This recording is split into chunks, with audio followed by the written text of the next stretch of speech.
अस्सलामु अलैकुम to everyone. आप सबका खैर मकदम है आपके अपने channel chalk and duster academy पर। हम उम्मीद करते हैं आप सब अच्छे से होंगे।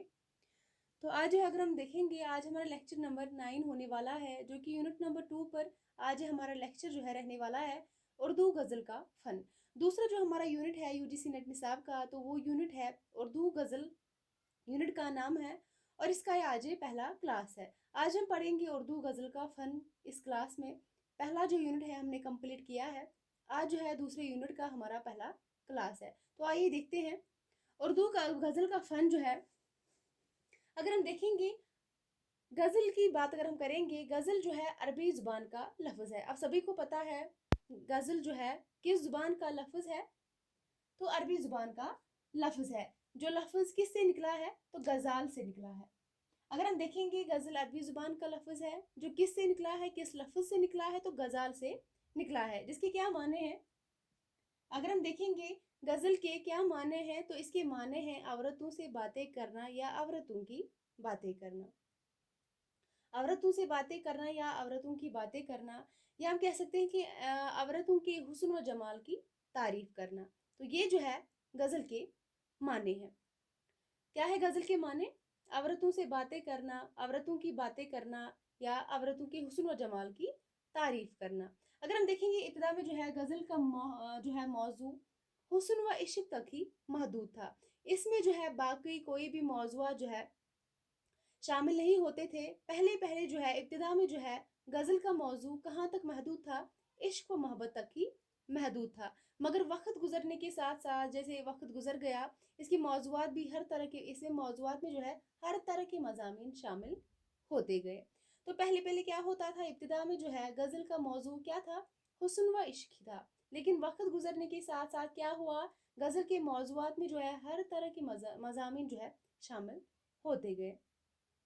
और गज़ल के तमाम मिसरे अगर हम देखेंगे एक ही वज़न और एक ही बहर में होते हैं। आप सभी को पता होगा वज़न किसे कहते हैं और बहर किसे कहते हैं। अगर हम देखेंगे वज़न जो है किसे कहते हैं, दो लफ्ज़ों के हरकत और सुकून के लिहाज से बराबर होने को क्या कहते हैं?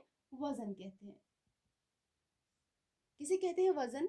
दो लफ्ज़ों के हरकत व सुकून के लिहाज से बराबर होने को क्या कहते हैं? वज़न कहते हैं। और अगर हम बात करेंगे बहर की, बहर किसे कहते हैं, तो बहर जो है शेर में चंद मखसूस अल्फाज के उतार चढ़ाव और तरतीब व तकरार के पैमाने को क्या कहते हैं?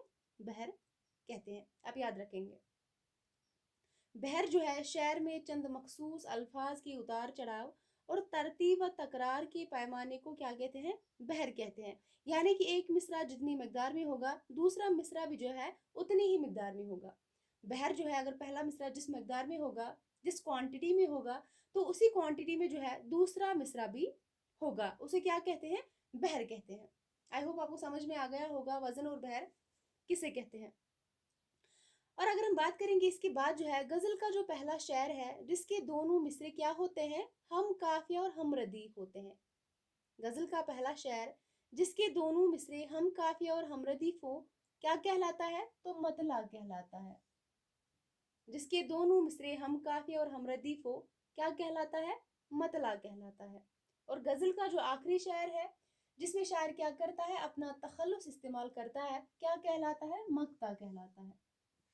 आप डिफरेंस याद रखेंगे, मतला और मक्ता जो है इनके आपस में क्या इनका डिफरेंस है। मतला की अगर हम बात करेंगे, गजल का पहला शेर जिसके दोनों मिसरे क्या होते हैं? हम काफिया और हम रदीफ होते हैं। पहले हम बात करेंगे हम काफिया और रदीफ के बारे में हम बात करेंगे। काफिया जो है, काफिया उन हरूफ व हरकत के मजमूए को कहते हैं जो हम आवाज होते हैं। क्या होते हैं?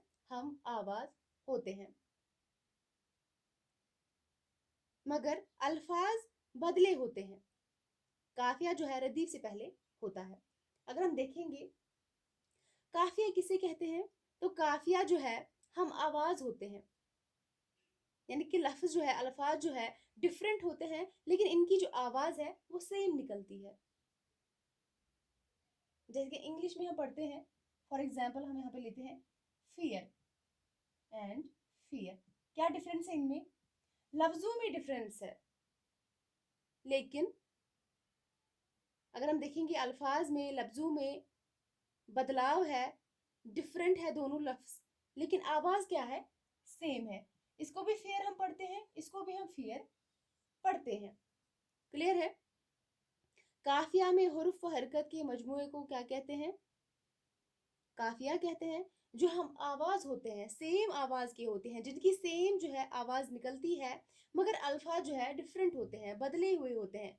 काफिया जो है रदीफ से पहले आता है. काफिया रदीफ से पहले आता है और काफिया के बाद क्या आता है? रदीफ आता है. अब हम देखेंगे रदीफ की बात करेंगे. रदीफ जो है किसे कहते हैं? वो लफ्ज या अल्फाज का वो मजमुआ है जिसे हर शेर के आखिर में दोहराया जाए. जो हर शेर के आखिर में क्या किया जाए? दोहराया जाए. एक मिसरा होता है, उसके आखिर शेर में भी उसे दोहराया जाएगा. दूसरा जो मिसरा होगा उसके भी एंड में, उसके भी लास्ट में उसे दोहराया जाएगा. उसे रदीफ कहते हैं, जो कि काफिया के बाद आता है. इसके बाद अगर हम बात करेंगे गजल में मतला अव्वल के बाद अगर दोबारा मतला की तरह कोई शेर आता है तो उसे क्या कहते हैं? हुस्न मतला कहते हैं, ज़ैब मतला कहते हैं और मतला सानी कहते हैं. किसे कहते हैं? अगर हम देखेंगे गजल में अगर मतला अव्वल के बाद अगर दोबारा मतला की तरह कोई शेर आता है तो उसे हुस्न मतला कहते हैं, ज़ैब मतला कहते हैं और मतला सानी कहते हैं. मतला सानी मतलब दूसरा मतला, मतला सानी मतलब दूसरा मतला कहते हैं. गजल के सबसे अच्छे शेर को बैतुल गजल कहते हैं, शाहबाइद कहते हैं या हासिल गजल कहते हैं. बहुत ही इंपॉर्टेंट एग्जाम क्वेश्चन बन चुका है इसके ऊपर. गजल के सबसे अच्छे शेर को क्या कहते हैं आपको पता होना चाहिए. बैतुल गजल भी कहते हैं, शाहबाइद भी कहते हैं और हासिल गजल भी से कहते हैं. और गजल में अगर हम देखेंगे कम से कम 5 अशार होने चाहिए. कम से कम, ये कम से कम जो है इसमें कितने अशार होने चाहिए? 5 अशार होने चाहिए. और ज़्यादा की कोई कैद नहीं है, ज़्यादा की कोई तादाद नहीं इसमें मुकर्रर नहीं है, लेकिन कम से कम 5 होने चाहिए. 5 से कम नहीं होने चाहिए, कम से कम 5 होने चाहिए और ज़्यादा की कोई तादाद से मुकर्रर नहीं की गई है. गज़ल की खसूसियात में से इख्तिसार व एजाज है. ये इसकी खसूसियत है गज़ल की, इख्तिसार व एजाज. क्या है? गज़ल की खसूसियत है. तो इसके बाद अगर हम बात करेंगे गज़ल के अशार में मसनवी की तरह ख़यालात का तसलसल नहीं होता. जैसे मसनवी में ख़यालात का तसलसल होता है, इसी तरह गज़ल के अशार में भी मसनवी की तरह ख़यालात का तसलसल नहीं होता. आपको पता है मसनवी आपने पढ़ी होगी, मसनवी की तरह इसलिए यहाँ पे बोला गया है मसनवी में जो है ख़यालात का तसलसल नहीं होता. इसी तरह गज़ल में भी जो है ख़यालात का तसलसल नहीं होता, बल्कि हर शेर अपनी जगह जो है एक मुकम्मल इकाई रखता है और हर शेर में एक पूरी बात, और हर शेर में क्या किया जाता है? एक पूरी बात कह दी जाती है. एक ही शेर में जिसके अंदर दोनों मिसरे आते हैं, उन दो मिसरों के अंदर जो है पूरी बात कह दी जाती है. और इसके बाद अगर हम देखेंगे गज़ल या नज़म को, गज़ल या नज़म के रदीफ व काफिए को क्या कहते हैं? ज़मीन कहते हैं. जो गज़ल या नज़म के अंदर रदीफ व काफिया होता है, गज़ल के अंदर भी होता है, नज़म के अंदर भी काफिया और रदीफ होता है. हमने अभी बात की है काफिया किसे कहते हैं, रदीफ किसे कहते हैं. काफिया जो है जो हम आवाज होता है और रदीफ जो है जिसको बार बार शेर के आखिर में दोहराया जाता है, जो कि काफिया के बाद आता है. ये दोनों गज़ल के अंदर भी होते हैं और नज़म के अंदर भी होते हैं. जो गज़ल या नज़म के अंदर रदीफ व काफिया होते हैं उसको क्या कहते हैं? ज़मीन कहते हैं. या वो बहर और रदीफ व काफिया जिसकी गज़ल में पाबंदी की जाती है, या वो बहर और रदीफ व काफिया जिसकी गज़ल में क्या की जाती है? पाबंदी की जाती है, उसको गज़ल की ज़मीन कहते हैं. आई होप आपको समझ में आ गया होगा. और इसके बाद अगर हम बात करेंगे जदीद गज़ल के अनासिर अरबा की, अगर हम बात करेंगे अरबा मीन 4, वो कौन कौन से हैं? जदीद गज़ल की अनासिर अरबा में किस किस का नाम आता है? असगर का नाम आता है, जिगर का नाम आता है, फ़ानी का नाम आता है और हसरत का नाम आता है. और अगर हम बात करेंगे जैसे हमने इससे पहले पढ़ा है मतला और मक्ता के बारे में. मतला जो है गज़ल का पहला शेर होता है जिसके अंदर दोनों मिसरे हम काफिया और हमरदी होते हैं. और गज़ल का आखिरी शेर जो मक्ता कहलाता है, इसके अंदर शायर क्या करता है? अपना तखल्लुस इस्तेमाल करता है. और मतला और मक्ता के अलावा बाकी अशार जो होते हैं उनको क्या कहते हैं? फ़र्द कहते हैं. मतला और मक्ता के अलावा जो बाकी अशार बचते हैं, जो बाकी अशार होते हैं उनको क्या कहते हैं? फ़र्द कहते हैं. और फ़र्द किसे कहते हैं? شاعری میں ایک اکیلے شعر کو فرد کہتے ہیں. جو شاعری میں ایک اکیلے شعر کو کیا کہتے ہیں؟ فرد کہتے ہیں، جو دو مصروں کا بنا ہوا ہوتا ہے. تو یہ تھا آج کا ہمارا لیکچر اردو غزل کے فن کے اوپر. تو کل کی کلاس میں جو ہے ہم انشاءاللہ غزل کا آغاز و ارتقا کے بارے میں پڑھیں گے. تو آج کی کلاس میں ہم نے جو ہے اردو غزل کا فن پڑھا ہے.